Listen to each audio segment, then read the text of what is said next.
So we have a very important interview here. You know him, former Secretary of State Mike Pompeo under President Trump. He's also the head of the CIA, also a congressman from Kansas. He joins us now from his new appointment at Columbia University. Now, I can't think of a better way to start your academic career by going to Columbia when the president just pulled $400 million out of there. I hope you had your contract signed before that, and they're deporting students, the Homeland Uh, Security. And there you yeah, are, you show up from Kansas right in the middle of it. So, yeah.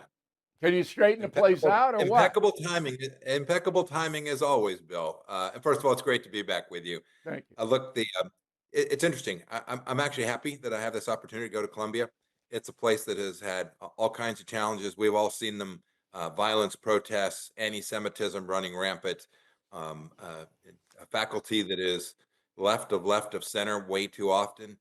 And I was invited there to come be a different voice and to share both my views as a political matter, but importantly, my observations as a practitioner who had to actually deliver security for the United States. And so it'll be fun. It's a very challenging time for the university, frankly, all of America's major universities. And I hope I can be a constructive part of getting them back to something that honors the traditions that these great places had. Now, no loony students have given you a hard time so far, right? No, my interactions so far have been great. Kids have been interested, and many of them didn't agree with me on much. Some of them agreed with me on some, and a handful were more simpatico, if you will. But nobody's given me a hard time. All They've right, been very good. And let us respectful know if and a that good set of happens. engagement. And Yeah. I'll come out there. I was born in Columbia Presbyterian Hospital, so they have to let Ah, me on campus. All right, there you go. let's go to Ukraine. So my hypothesis, let me use that word, but it's not really a hypothesis because I know President Trump, as you know, pretty well, and I do talk to him. So he doesn't want to alienate Putin. He wants to soften Putin up so he gets him to a ceasefire discussion. And that's why you're not seeing him call Putin names and do all that kind of stuff. He also wants to tamp down Zelensky's arrogance, which we saw. Is this the wrong strategy on Ukraine? Well, Bill, what you're describing there are the personal interactions, right? So that's a very personalized view of this. I think both of those are correct. There's no reason for the commander in chief of the United States to mock or call names for any leader. You remember with Chairman Kim, he'd say we exchanged love letters.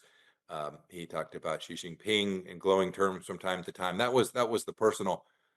Same with Zelensky in that sense. I think you're right. I think he was trying to make sure Zelensky understood without U.S. support, they were going nowhere. And I'm untroubled by either of those. The real proof is what's the policy? What's the outcome that President Trump's seeking? And from my vantage point, President Trump has always been someone who understood winning. And in this case, can't be the case that Putin can be perceived as having won, whatever the outcome, whatever the geography, whatever the disposition in the end. We can't that kind of aggression can't be rewarded because it'll get you more of it. And if there was one thing I'm proud of from our first 4 years, Bill, is we were pretty good at deterring the bad guys from doing exactly what they did to President Biden and invading Europe. We were pretty good at convincing folks like Hamas not to invade Israel on our watch. President Trump's pretty good at deterrence, and that's what he's going to try to get back. I'm counting on it. Okay, but you're going to have to let Putin save a little face. He's not going to Sure. surrender because he doesn't care about how many people are dead or anything like that. He just cares about himself. So you got to give him an exit ramp off. I think Putin wants the ramp, but you're dealing with an evil man here. He's just flat out evil. Do you believe that there will be a ceasefire? See, I said once Trump was elected, I think that ceasefire is going to happen. Do you believe it? Yeah, there'll be a ceasefire, but the interesting question is really the one that you pose, which is you have an evil dictator like Vladimir Putin who has to date evidenced nothing that suggests he's actually looking for that off ramp that you described. Maybe he is, but he's been pretty good at masking any willingness to Sure. concede a single thing. In the end, Bill, what I think how I think this ends up the call it face saving, call it what you will. I think he wants to be back in the global world, his economy back connected to the global international Right. system.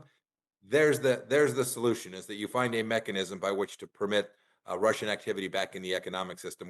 We rebuilt Japan, right? We have there's a long history. When these wars end, we allow these economies, the people of those countries, to engage in the world again. That's what I think Putin desperately needs for his own political stability back home. But also that's the ticket to give him something to say, look what I got us back. Yeah, but if you give them that ticket, you got to have European peacekeepers in there. So you've got to Right. give the Absolutely. Ukrainians some assurance. I mean, Trump was smart not to sign a document saying Putin breaks the ceasefire, the United States is going to go in with troops. You can't do that. But you can negotiate a deal where the UN or the EU would put, and you call them rebuilding, security to rebuild. And it'd be good if Putin kicked in a couple of billion too, which he'll make easily by, having the sanctions lifted on the oil stuff. So you know Putin pretty well. A lot of people just think that he is some kind of crazy guy. I don't see him that way. I just think he's flat out evil.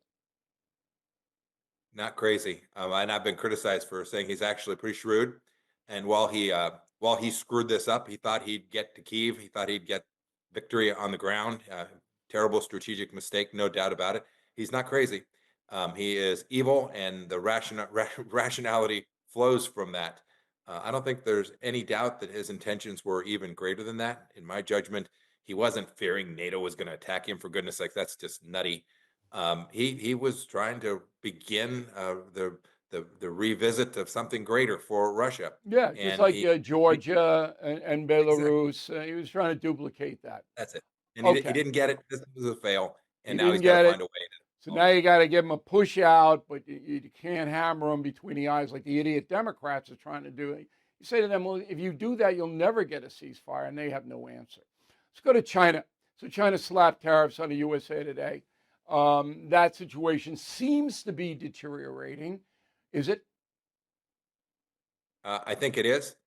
And I know some will want to blame President Trump for that. I think this is all Xi Jinping. This challenge that's being faced by the entire world. And by the way, it's connected to Russia. We shouldn't forget for a second that the primary consumer of Russian energy today is the Chinese Communist Party getting discounted crude oil and gas out of Russia. China is a huge beneficiary of this war continuing in Ukraine, in Europe. But I think it's deteriorating because Xi Jinping now believes that he's got a place where he can actually exert influence and shape things in a way that his predecessors didn't believe. This is a rough translation from Mandarin, Bill. You'll have to forgive me, but the old motto was uh, hide your power and bide your time. And Xi Jinping's no longer hiding his power; he's showing it full force, and it's going to require a real American response. Well, when you say a response, everybody gets nervous. Is that going to be a military response? Can't do that, right? Well, Xi Jinping's going to. We're not going to attack China militarily, Right. but Xi Jinping is already running into ships in the in the South China Sea. He's Doing that for the circling. last 5 years, though. See, Right. as So long as he doesn't touch Taiwan, then that's right. the U.S. is going to allow some of that to happen. But I see it this way, and maybe I'm wrong. I think that China's economy is really wobbling, just like Russia's. But China is more intense, and she, like Putin, probably at this point in history, would want a better economic situation, and he would be willing to deal for that. Am I wrong? Think you're wrong.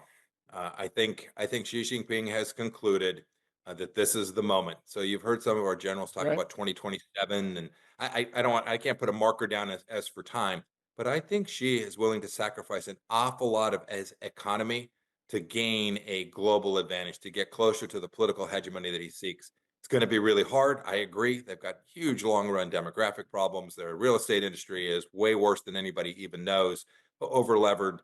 So there are many, many challenges, but I think she has concluded that it's no longer time to supplicate to the United States on the economic front. And so he's going to push and push and push until the United States pushes back. And I think you see President Trump Well, he trying to pushed have the back tools to do that. Yeah. 25%. Is a pushback. But if Yep. your opinion is correct, why didn't she move under Biden, who is extremely weak? Why did he 4 years of Biden, and he didn't really do anything that catastrophic. Yeah, I don't think, Bill, I don't think for a second he's going to invade Taiwan. I don't, the military invasion there, I think he believes is unnecessary. His view is he's going to get Taiwan through propaganda politics, same way he took Hong Kong, right? Force, choke them off, make their economy more difficult. And eventually the people will come to see what's that? Why fight this? And so I think this is a longer march for him. And I think he made real progress on that in the Biden administration, in the Pacific Islands, in Africa. You saw what's gone on in Panama under President Biden, where the Chinese got a foothold on our doorstep. I think this is a determined strategic effort, not a Xi Okay. Jinping military takeover. He knows he can't actually win that. The United States would, in the end, crush him. Um, the press, the American press, portraying Donald Trump over the world as a villain. That hasn't stopped. And then they point to Trump denying Kyiv U.S. intel, and then Trump saying to NATO, we're not going to do any military exercises. Let's take them one by one. As you know better than anybody, the reportage on the intel is just flat out ridiculous because British intelligence gets everything we have and they just give it to Kyiv. So it doesn't matter what, and the former CIA chief, doesn't matter what Trump said, well, we're not going to give anything. The Brits have it all, and they'll give it to him. Am I wrong there? I think that reporting is highly hyped. I always joke, Bill, Okay. that if I watch the BBC, I wouldn't like America either. Right, right. So, but it's most people don't understand that. They don't understand how it works. Okay, you do because you were in Yeah, there, and I was in do the because middle. I've been around for so long. The second military exercise thing, I didn't quite get why Trump did that. Do you know? No, I don't know. Look, we've been trying to help them with training for an awfully long time. When I was CIA director, we were helping the Ukrainians. It was President Trump who provided the Javelin missiles, right? People forget President Trump did that. It was President Trump who put American energy in the front, making Vladimir Putin's resources worth less. I don't know why he chose that particular It might tactic, have to but do with Putin and some phone calls. It it might. might. And by the way, I'm not privy to any of that. I Right, give I'm wide not latitude either. that he's trying to solve this. But that's the only thing I can think of. All right. Now, a lot of people, including myself, believed that you would have been an asset to this Trump administration, but you weren't invited. Do you know why? No, I don't know the particulars of why. But again, I give presidents lots of latitude to pick the team they want. He picked No, a I know that, but you did a he good picked an job. entirely new team, Bill. I think that's what But he he wanted. even said you did a good job. He told me you did Yeah. a good job. Well, So I I was worked surprised. hard, that's for sure. Yeah, I mean, Yeah. I was surprised. A man of your experience, and you know all of these players. I would have put you as defense secretary. I don't think Hegseth is the guy. I would have put you there, but you must have thought about it a little bit, Mr. Secretary, because it is a natural fit. You succeeded with Trump the first time around. Did you guys have a falling out of some kind? Oh no. Look, I don't know why he chose the people he did. He went through a lot of folks, Bill. I'll leave to him the personnel choices. I had said before, if he asked me to go serve whatever role, whether it was in the Defense Department, wherever, I'd happily go serve. And he just made a different decision. I think he's going to ask you. I do. I think he's going to pull you back. Next time I see him, I'm going to get to the bottom of that because All that right. surprised me. Because you know Yeah, you how, let me know, Bill.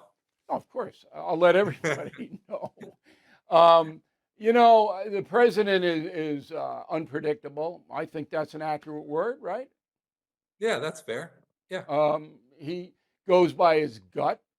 Um, I agree with you that maybe he wanted a fresh look. I like Rubio because he's a good counterbalance to Trump. I think that's a fairly good play. You have a Yeah, I question? agree. No, All I right. agree. I think Secretary Rubio is going to do a very fine job. Because when he picked Tillerson, the oil guy who you saved his bacon, remember that? I I went, do what? vividly. Yeah. What? That was a disaster. And then he brought you in because you're the pro, and then you guys straightened it out. When Trump left office, when he was defeated in 20, the world was fairly stable then. I mean, it wasn't, as you pointed out earlier in this interview, there wasn't a lot of threats on the doorstep. Would that be accurate? We had things in a pretty good place. If you think about what fell apart relatively quickly, Europe fell apart. The advancements that were the Abraham Accords in the Middle East were dead stopped even before the massacres of October 7th. And then we had come close to delivering on President Trump's commitment to reducing our forces in Afghanistan to zero or near zero. And President Biden came in and pulled the plug, and we all know the calamity that followed there. Not only the 13 dead and the many, many injured, but I think much of the chaos that ensued in the final 2.5 years of the Biden administration was a direct result of that epic failure in Afghanistan. Yeah, None of that happened for our 4 years. there's no doubt in my mind that that's true. All right, Mr. Secretary, really appreciate your time. I know how busy you are trying to straighten Columbia University out.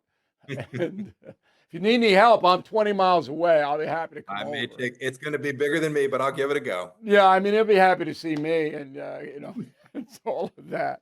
And I hope you'll be available to us from time to time because I don't think there's anybody else who knows the world better than you do. I mean, you got a pretty good handle on it. And again, Well, we're thank you, Bill.